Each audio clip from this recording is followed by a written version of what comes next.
Assalamualaikum warahmatullahi wabarakatuh. Sebelum masuk ke materi, perkenalkan dulu, nama saya Abdul Haris. Di sini saya tidak sendiri. Di sini saya membawa 3 rekan saya. Yang pertama Anissa Zahra, yang kedua itu Eka Risma Purwanti dan Fatohna Rosanti. Ya, di sini saya akan menjelaskan tentang tumbuhan paku, sistem reproduksi tumbuhan paku dan lain-lainnya lagi. Ya, langsung saja kita masuk ke materinya. Di sini ada tumbuhan paku. Tumbuhan paku itu adalah salah satu jenis tumbuhan yang memiliki keanekaragaman yang tinggi dengan penyebaran yang cukup luas. Tumbuhan paku juga disebut sebagai tumbuhan berpembuluh karena memiliki pembuluh pengangkut. Ya. Tumbuhan paku berasal dari kata Yunani, yaitu proton yang artinya bulu dan peton yang artinya tumbuhan. Tumbuhan paku adalah kelompok plantae yang tumbuhnya sudah berbentuk kormus atau sudah memiliki bagian akar, batang, dan daun sejati. Meskipun masih banyak ya, ada beberapa kelompok daun paku yang struktur tumbuhnya belum lengkap. Ya, langsung aja kita masuk ke ciri-cirinya. Jadi teman-teman bisa menentukan tumbuhan-tumbuhan paku melalui ciri-ciri tersebut ya. Jadi ciri-cirinya itu memiliki akar, batang, dan daun, memiliki berkas pembuluh angkut merupakan xilem dan phloem. Yang kedua itu dapat ditemukan di air, dapat ditemukan di tempat lembab, menempel pada tumbuhan lain sebagai efilit atau di sisa-sisa tumbuhan lain, atau sampah-sampah seperti saprofit. Tidak menghasilkan biji, jadi tumbuhan paku itu tidak menghasilkan biji ya, tapi menghasilkan spora. Spora tersebut dalam kotak spora atau sporagium. Kotak spora tersebut terkumpul dalam sorus. Sorus ini ya kumpul di permukaan bawah dari helaian daun itu. Yang keempat itu mengalami pergiliran keturunan. Jadi tumbuhan paku yang kira-kira terlihat sehari-hari disebut generasi sporofit. Daun yang masih menggulung atau daun paku yang khusus menghasilkan spora disebut sporofit, atau daun tidak menghasilkan spora disebut trofit. Jadi ada bedanya. Jadi yang mengumpulkan yang daun tumbuhan paku yang khusus menghasilkan spora disitu disebut sporofit, dan yang tidak menghasilkan spora itu disebut trofit. Ya, mungkin itu saja yang bisa saya dapat sampaikan. Nanti akan disampaikan lagi oleh rekan saya yang bernama Anissa Zahra, Fatohna Rosanti, dan Eka Risma. Ya, sekian dari saya. Wassalamualaikum warahmatullahi wabarakatuh. Assalamualaikum warahmatullahi wabarakatuh. Perkenalkan, nama saya Eka Risma Purwanti dari kelas S2A, Program Studi Pendidikan Biologi kelas sore. Di sini saya akan menyampaikan materi mengenai siklus reproduksi tumbuhan paku. Jadi, pada tumbuhan paku dan tumbuhan lumut, dia akan mengalami metagenesis. Apa sih metagenesis itu? Nah, metagenesis adalah pergiliran keturunan, pergantian keturunan, atau pergantian siklus yang biasanya dialami oleh tumbuhan yang berspora. Nah, di mana generasi reproduksi secara seksual dia akan digantikan dengan generasi yang bereproduksi secara aseksual.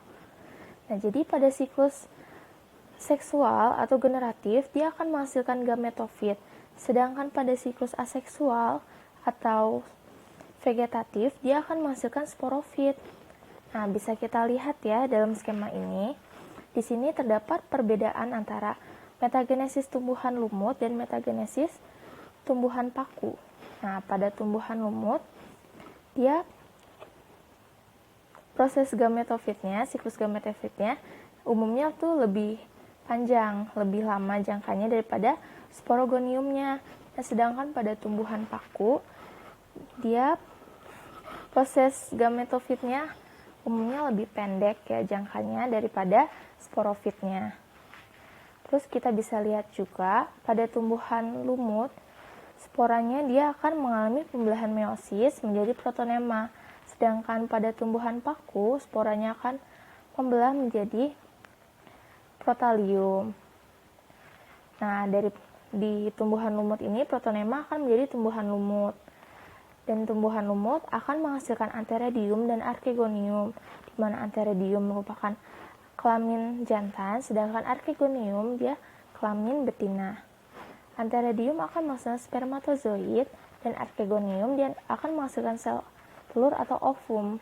Kemudian spermatozoid dan ovum akan mengalami peluburan atau fusi yang menghasilkan zigot. Nah, zigot ini akan berkembang menjadi sporongonium dan akan menjadi sporangium. Nah, sedangkan pada tumbuhan paku, dia protaliumnya langsung menghasilkan antheridium dan archegonium. Nah, jadi kan kita bisa lihat ya gametofitnya di sini. Kalau di tumbuhan lumut, ini yang berperan sebagai gametofitnya itu tumbuhan lumutnya. Nah, sedangkan di tumbuhan paku yang berperan sebagai gametofit, generasi gametofitnya yaitu protalium. Nah, kemudian kita bisa lihat dia generasi sporofit ya. Pada tumbuhan lumut yang berperan itu sporogonium, sedangkan pada tumbuhan paku yaitu sporofit.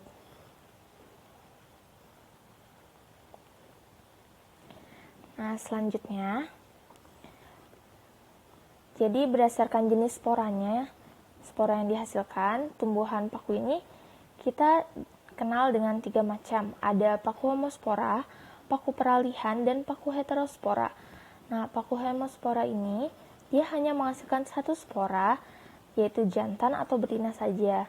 Contohnya itu ada paku kawat. Nah, kita bisa lihat bagian skemanya di sini ya. Sporanya hanya 1, kemudian dia menjadi protalium setelah mengalami pembelahan meiosis. Nah, dari protalium dia akan menghasilkan antheridium dan archegonium. Antheridium dia akan menghasilkan spermatozoid dan archegonium dia akan menghasilkan sel telur atau ovum. Kemudian spermatozoid akan mengalami peleburan dengan ovum sehingga menjadi zigot. Nah, zigot ini dia akan berkembang menjadi tumbuhan paku. Tumbuhan paku akan menjadi sporofil, kemudian akan menjadi sporangium dan akan menghasilkan spora. Nah, kita bisa lihat siklusnya bakal balik ke awal lagi. Kemudian yang kedua itu ada paku peralihan. Jadi di paku peralihan ini dia menghasilkan 2 macam spora, tetapi bentuk dan ukurannya ini sama. Nah, kita bisa lihat ya, contohnya ini adalah paku ekor kuda. Nah, di sini ada 2 spora tuh dalam skemanya. Ada spora jantan dan spora betina. Jadi, spora jantan dia akan menghasilkan protalium jantan. Nah, sedangkan spora betinanya dia akan menghasilkan protalium betina. Kemudian protalium jantan dia akan menghasilkan antheridium dan protalium betina dia akan menghasilkan archegonium. Nah, antheridium akan menghasilkan spermatozoid, kemudian archegonium akan menghasilkan ovum. Kemudian spermatozoid dan ovum dia akan menghasilkan zigot. Dan prosesnya sama ya seperti yang sebelumnya. Jadi dari zigot akan menjadi tumbuhan paku, akan menjadi sporofil dan sporangium.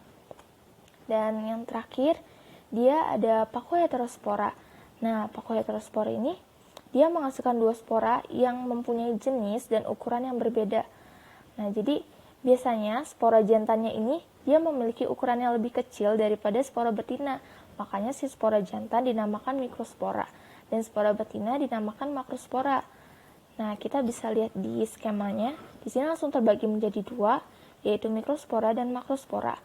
Nah, mikrospora ini dia akan menjadi mikroprotalium, sedangkan makrospora dia akan menjadi makroprotalium. Nah, kemudian yang jantan ini, mikro ya, dia akan menghasilkan antheridium yang akan menghasilkan spermatozoid. Nah, yang betinanya, makroprotalium akan menghasilkan archegonium yang akan menghasilkan ovum atau sel telur. Kemudian akan menjadi zigot. Nah, zigot akan menjadi tumbuhan paku. Nah, kita bisa lihat ya, sebenarnya siklusnya sama aja. Kayak dari sporofil menjadi sporangium, kemudian menjadi sel induk ya, sel induk. Mikrosporanya atau makrospora. Jadi kita bisa lihat, cuma kita bisa bedain antara mikro sama makronya, jantan sama betinanya.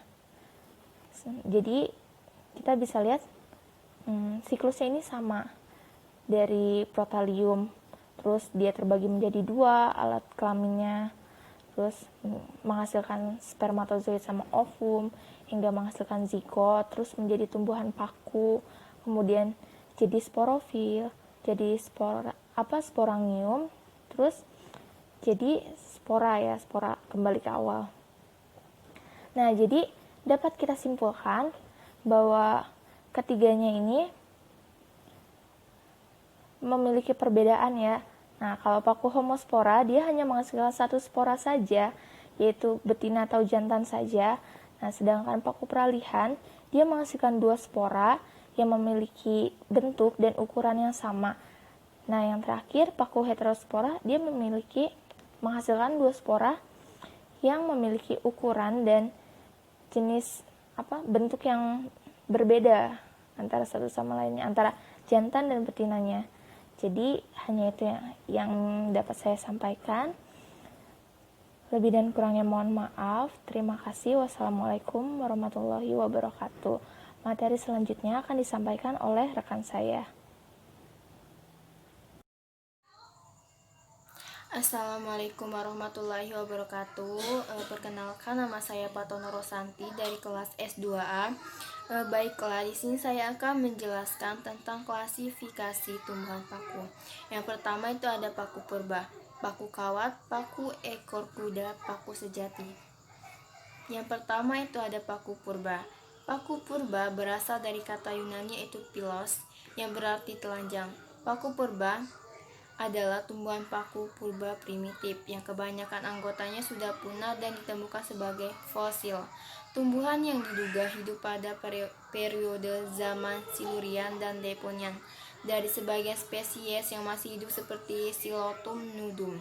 Nah, ciri-ciri paku purba yang pertama itu pada umumnya memiliki daun yang kecil atau mikrofil dan batang berklorofil.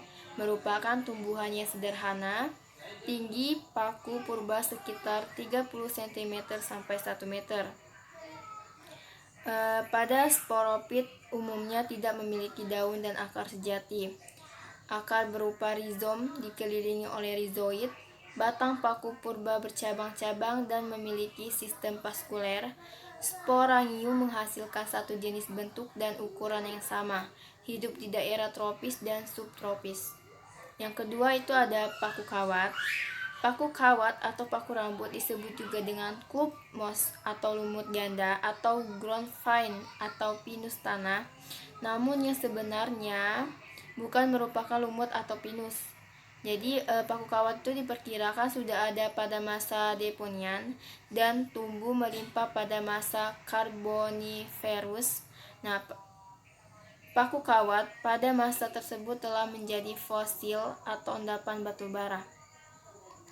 Adapun paku kawat yang masih bertahan pada saat ini, namun memiliki ukuran kecil yang banyak tumbuh di daerah tropis, tanah, epifit, di kulit pohon tetapi tidak bersifat parasit. Nah, ciri-ciri paku kawat itu batangnya berbentuk seperti kawat dan struktur berbentuk ganda. Ujung batang tersusun sporofil, batang mengandung sporangium, memiliki akar, batang, dan daun sejati. Tumbuh di daerah tropis, di tanah epifit, di kulit pohon yang tidak bersifat parasit. Daun yang berbentuk seperti rambut atau sisik yang tersusun pada batang. Sporofit mengandung klorofil, menghasilkan satu jenis spora atau homospora dan dua jenis spora atau heterospora. Gametofit berukuran kecil dan tidak berklorofil.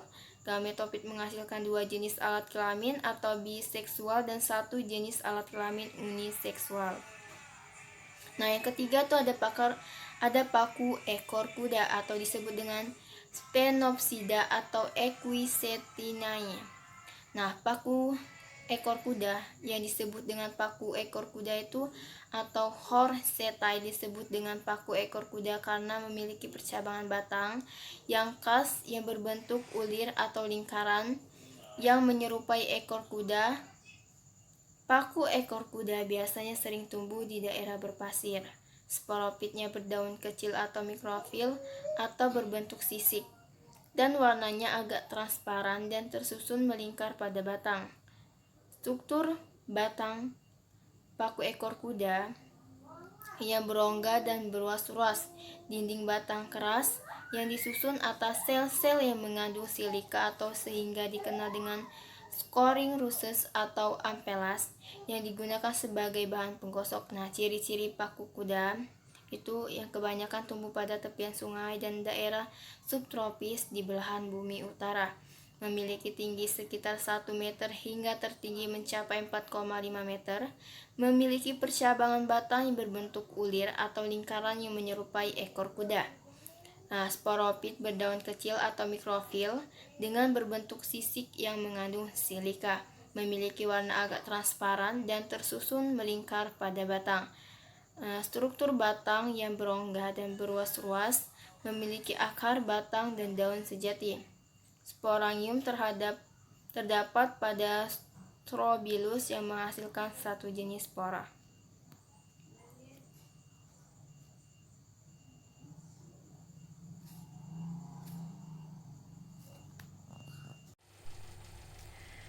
Assalamualaikum warahmatullahi wabarakatuh.